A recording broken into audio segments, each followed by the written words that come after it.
Mateus, capítulo 13. A parábola do semeador. Naquele mesmo dia, Jesus saiu de casa e assentou-se à beira-mar. Reuniu-se ao seu redor uma multidão tão grande que por isso ele entrou num barco e assentou-se. Ao povo reunido na praia, Jesus falou muitas coisas por parábolas, dizendo: O semeador saiu a semear. Enquanto lançava a semente, parte dela caiu à beira do caminho, e as aves vieram e a comeram. Parte dela caiu em terreno pedregoso, onde não havia muita terra, e logo brotou, porque a terra não era profunda. Mas quando saiu o sol, as plantas se queimaram e secaram, porque não tinham raiz. Outra ainda caiu em boa terra, deu boa colheita, a 100, 60 e 30 por um. Aquele que tem ouvidos para ouvir, ouça. Os discípulos aproximaram-se dele e perguntaram: Por que falas ao povo por parábolas? Ele respondeu: A vocês foi dado o conhecimento dos mistérios do reino dos céus, mas a eles não. A quem tem será dado, e este terá em grande quantidade. De quem não tem, até o que tem lhe será tirado. Por essa razão eles falam por parábolas, porque vendo eles não veem, e ouvindo não ouvem, nem entendem. Neles se cumpre a profecia de Isaías. Ainda que estejam sempre ouvindo, vocês nunca entenderão. Ainda que estejam sempre vendo, jamais perceberão, pois o coração deste povo se tornou insensível. De má vontade ouviram com seus ouvidos e fecharam seus olhos. Se assim não fosse, poderiam ver com os olhos, ouvir com os ouvidos, entender com o coração e converter-se, e eu os curaria. Mas felizes são os olhos de vocês, porque veem, e os ouvidos de vocês, porque ouvem. Pois eu lhes digo a verdade: muitos profetas e justos desejaram ver o que vocês estão vendo, mas não viram, e ouvir o que vocês estão ouvindo, mas não ouviram. Portanto, ouçam o que significa a parábola do semeador. Quando alguém ouve a mensagem do reino e não a entende, o maligno vem e arranca o que foi semeado em seu coração. Esse é o caso da semente que caiu à beira do caminho. Quanto à semente que caiu em terreno pedregoso, esse é o caso daquele que ouve a palavra e logo a recebe com alegria. Todavia, visto que não tem raiz em si mesmo, permanece pouco tempo. Quando surge alguma tribulação ou perseguição por causa da palavra, logo a abandona. Quanto à semente que caiu entre os espinhos, esse é o caso daquele que ouve a palavra, mas a preocupação desta vida e o engano das riquezas a sufocam, tornando-a infrutífera. E quanto à semente que caiu em boa terra, este é o caso daquele que ouve a palavra e a entende, e dá uma colheita de 100, 60 e 30 por um. A parábola do joio. Jesus lhes contou outra parábola, dizendo: O reino dos céus é como um homem que semeou boa semente em seu campo. Mas enquanto todos dormiam, veio o seu inimigo e semeou o joio no meio do trigo e se foi. Quando o trigo brotou e formou espigas, o joio também apareceu. Os servos do dono do campo dirigiram-se a ele e disseram: O senhor não semeou boa semente em seu campo? Então, de onde veio o joio? O inimigo fez isso, respondeu ele. Os servos lhe perguntaram: O senhor quer que o tiremos? Ele respondeu: Não, porque ao tirar o joio, vocês poderiam arrancar com ele o trigo. Deixem que cresçam juntos até a colheita. Então direi aos encarregados da colheita: Juntem primeiro o joio e amarrem-no em feixes, para ser queimado. Depois junte o trigo e guardem-no no meu celeiro. as parábolas do grão de mostarda e do fermento. E contou-lhes outra parábola. O reino dos céus é como um grão de mostarda que um homem plantou em seu campo. Embora seja a menor dentre todas as sementes, quando cresce torna-se uma das maiores plantas e atinge a altura de uma árvore, de modo que as aves do céu vêm fazer os seus ninhos em seus ramos. E contou-lhes ainda outra parábola. O reino dos céus é como o fermento que uma mulher tomou e misturou com uma grande quantidade de farinha, e toda a massa ficou fermentada. Jesus falou todas essas coisas à multidão por parábolas. Nada lhes dizia sem usar alguma parábola, cumprindo-se assim o que fora dito pelo profeta. Abrirei minha boca em parábolas, proclamarei coisas ocultas desde a criação do mundo. A explicação da parábola do joio. Então ele deixou a multidão e foi para casa. Seus discípulos aproximaram-se dele e pediram: explica-nos a parábola do joio no campo. Ele respondeu: aquele que semeou a boa semente é o Filho do Homem. O campo é o mundo, e a boa semente são os filhos do reino. O joio são os filhos do maligno, e o inimigo que o semeia é o diabo. A colheita é o fim desta era, e os encarregados da colheita são anjos. Assim como o joio é colhido e queimado no fogo, assim também acontecerá no fim desta era. O Filho do Homem enviará seus anjos, e eles tirarão do seu reino tudo o que faz cair no pecado e todos os que praticam o mal. Eles os lançarão na fornalha ardente, onde haverá choro e ranger de dente. Então os justos brilharão como o sol no reino de seu Pai. Aquele que tem ouvidos, ouça. As parábolas do tesouro escondido e da pérola de grande valor. O reino dos céus é como um tesouro escondido num campo. Certo homem, tendo-o encontrado, escondeu-o de novo. E então, cheio de alegria, foi, vendeu tudo o que tinha e comprou aquele campo. O reino dos céus também é como um negociante que procura pérolas preciosas. Encontrando uma pérola de grande valor, foi, vendeu tudo o que tinha e a comprou. A parábola da rede. O reino dos céus é ainda como uma rede que é lançada ao mar e apanha toda sorte de peixes. Quando está cheia, os pescadores a puxam para a praia. Então se assentam e juntam os peixes bons em cestos, mas jogam fora os ruins. Assim acontecerá no fim desta era. Os anjos virão, separarão os perversos dos justos e lançarão aqueles na fornalha ardente, onde haverá choro e ranger de dentes. Então perguntou Jesus: vocês entenderam todas essas coisas? Sim, responderam eles. Ele lhes disse: por isso, todo mestre da lei instruído quanto ao reino dos céus é como o dono de uma casa que tira do seu tesouro coisas novas e coisas velhas. Um profeta sem honra. Quando acabou de contar essas parábolas, Jesus saiu dali. Chegando à sua cidade, começou a ensinar o povo na sinagoga. Todos ficaram admirados e perguntavam: de onde lhe vem esta sabedoria e esses poderes milagrosos? Não é este o filho do carpinteiro? O nome de sua mãe não é Maria?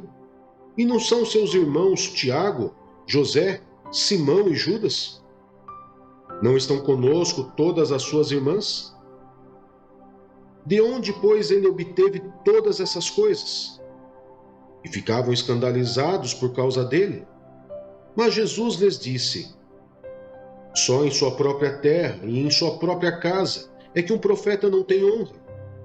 E não realizou muitos milagres ali por causa da incredulidade deles.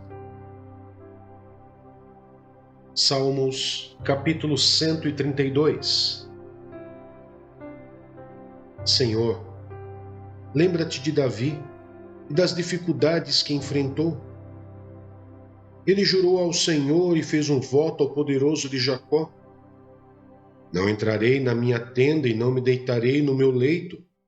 Não permitirei que os meus olhos peguem no sono, nem que as minhas pálpebras descansem, enquanto não encontrar um lugar para o Senhor, uma habitação para o poderoso de Jacó.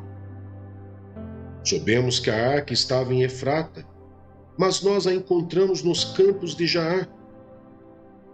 Vamos para a habitação do Senhor. Vamos adorá-lo diante do estrado de seus pés. Levanta-te, Senhor, e vem para o teu lugar de descanso, tu e a arca onde está o teu poder. Vistam-se de retidão os teus sacerdotes, cantem de alegria os teus fiéis. Por amor ao teu servo Davi, não rejeites o teu ungido. O Senhor fez um juramento a Davi, um juramento firme que ele não revogará. Colocarei um dos seus descendentes no seu trono. Se os seus filhos forem fiéis à minha aliança e os teus testemunhos que eu lhes ensino, também os filhos deles o sucederão no trono para sempre. O Senhor escolheu Sião com o desejo de fazê-la sua habitação. Este será o meu lugar de descanso para sempre. Aqui firmarei o meu trono, pois esse é o meu desejo. Abençoarei este lugar com fartura. Os seus pobres suprirei de pão. Vestirei de salvação os seus sacerdotes, e os seus fiéis a celebrarão com grande alegria. Ali farei renascer o poder de Davi, e farei brilhar a luz do meu ungido. Vestirei de vergonha os seus inimigos, mas nele brilhará a sua coroa. Salmos, capítulo 133. Como é bom e agradável quando os irmãos convivem em união. É como óleo precioso derramado sobre a cabeça, que desce pela barba, a barba de Arão, até a gola das suas vestes. É como o orvalho do Hermon, quando desce sobre os montes de Sião. Ali o Senhor concede a bênção da vida para sempre. Salmos, capítulo 134. Venham, bendigam o Senhor todos vocês, servos do Senhor, vocês que servem de noite na casa do Senhor. Levantem as mãos na direção do santuário e bendigam o Senhor. De Sião os abençoe o Senhor, que fez os céus e a terra. Isaías, capítulo 65. Julgamento e salvação. Fiz-me acessível aos que não perguntavam por mim. Fui achado pelos que não me procuravam. A uma nação que não clamava pelo meu nome, eu disse: eis-me aqui, eis-me aqui. O tempo todo estendi as mãos a um povo obstinado, que anda por um caminho que não é bom, seguindo as suas inclinações. Esse povo que sem cessar me provoca abertamente, oferecendo sacrifícios em jardins e queimando incenso em altares de tijolos. Povo que vive nos túmulos e à noite se oculta nas covas, e come carne de porco, e suas panelas têm sopa de carne impura. Esse povo diz: afasta-te, não te aproximes de mim, pois eu sou santo. Essa gente é fumaça no meu nariz, é fogo que queima o tempo todo. Vejam, porém, escrito está diante de mim: não ficarei calado, mas lhes darei plena e total retribuição, tanto por seus pecados como pelos pecados dos seus antepassados, diz o Senhor. Uma vez que eles queimaram incenso nos montes e me desafiaram nas colinas, eu os farei pagar pelos seus feitos anteriores. Assim diz o Senhor: quando ainda se acha suco num cacho de uvas, os homens dizem: não o destruam, pois ainda há algo bom. Assim farei em favor dos meus servos, não os destruirei totalmente. Farei surgir descendentes de Jacó, e de Judá quem receba por herança as minhas montanhas. Os meus escolhidos as herdarão, e ali viverão os meus servos. Para o meu povo que me buscou, Saron será um pasto para os rebanhos, e o vale de Acor, um lugar de descanso para o gado. Mas vocês que abandonam o Senhor, e esquecem o meu santo monte, e põem à mesa para Deus a sorte, e enchem taças de vinho para o Deus destino, eu os destinarei à espada, e todos vocês se dobrarão para a degola. Pois eu os chamei, e vocês nem responderam. Falei, e não me deram ouvidos. Vocês fizeram mal diante de mim, e escolheram o que me desagrada. Portanto, assim diz o soberano, o Senhor: os meus servos comerão, e vocês passarão fome. Os meus servos beberão, e vocês passarão sede. Os meus servos se regozijarão, e vocês passarão vergonha. Os meus servos cantarão com alegria no coração, e vocês se lamentarão com angústia no coração, e uivarão pelo quebrantamento de espírito. Vocês deixarão seu nome como uma maldição para os meus escolhidos. O soberano, o Senhor, matará vocês, mas os seus servos dará outro nome. Quem pedir bênção para si na terra, que o faça pelo Deus da verdade. Quem fizer juramento na terra, que o faça pelo Deus da verdade. Porquanto as aflições passadas serão esquecidas e estarão ocultas aos meus olhos. Novos céus e nova terra. Pois vejam, criarei novos céus e nova terra, e as coisas passadas não serão lembradas, jamais virão à mente. Alegrem-se, porém, e regozijem-se para sempre no que vou criar, porque vou criar Jerusalém para regozijo e seu povo para alegria. Por Jerusalém me regozijarei, e em meu povo terei prazer. Nunca mais se ouvirão nela voz de pranto e choro de tristeza. Nunca mais haverá nela uma criança que viva poucos dias, e um idoso que não complete os seus anos de idade. Quem morrer aos 100 anos ainda será jovem, e quem não chegar aos 100 será maldito. Construirão casas e nelas habitarão, plantarão vinhas e comerão do seu fruto. Já não construirão casas para outros ocuparem, nem plantarão para outros comerem, pois o meu povo terá vida longa como as árvores, e os meus escolhidos esbanjarão o fruto do seu trabalho. Não labutarão inutilmente, nem gerarão filhos para a infelicidade, pois serão um povo abençoado pelo Senhor, eles e seus descendentes. Antes de clamarem, eu responderei. Ainda não estarão falando, e eu os ouvirei. O lobo e o cordeiro comerão juntos, e o leão comerá feno, como boi, mas o pó será comida da serpente. Ninguém fará nem mal, nem destruição em todo o meu santo monte, diz o Senhor. Josué, capítulo 5. A circuncisão dos israelitas em Gilgal. Todos os reis amorreus que habitavam a oeste do Jordão e todos os reis cananeus que viviam ao longo do litoral souberam como o Senhor tinha secado o Jordão diante dos israelitas até que tivéssemos atravessado. Por isso, desanimaram-se e perderam a coragem de enfrentar os israelitas.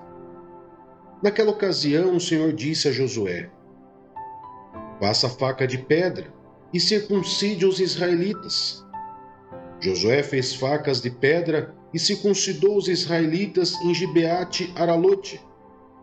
Ele fez isso porque todos os homens aptos para a guerra morreram no deserto depois de terem saído do Egito. Todos os que saíram haviam sido circuncidados, mas todos os que nasceram no deserto, no caminho, depois da saída do Egito, não passaram pela circuncisão. Os israelitas andaram 40 anos pelo deserto, até que todos os guerreiros que tinham saído do Egito morressem, visto que não tinham obedecido ao Senhor.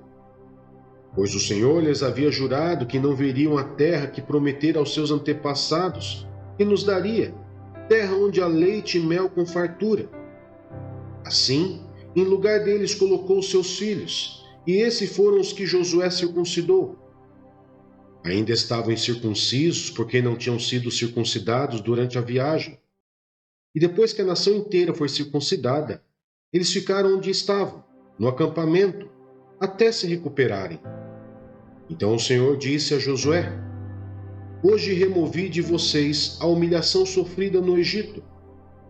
Por isso, até hoje o lugar se chama Gilgal. Na tarde do 14º dia do mês, enquanto estavam acampados em Gilgal, na planície de Jericó, os israelitas celebraram a Páscoa.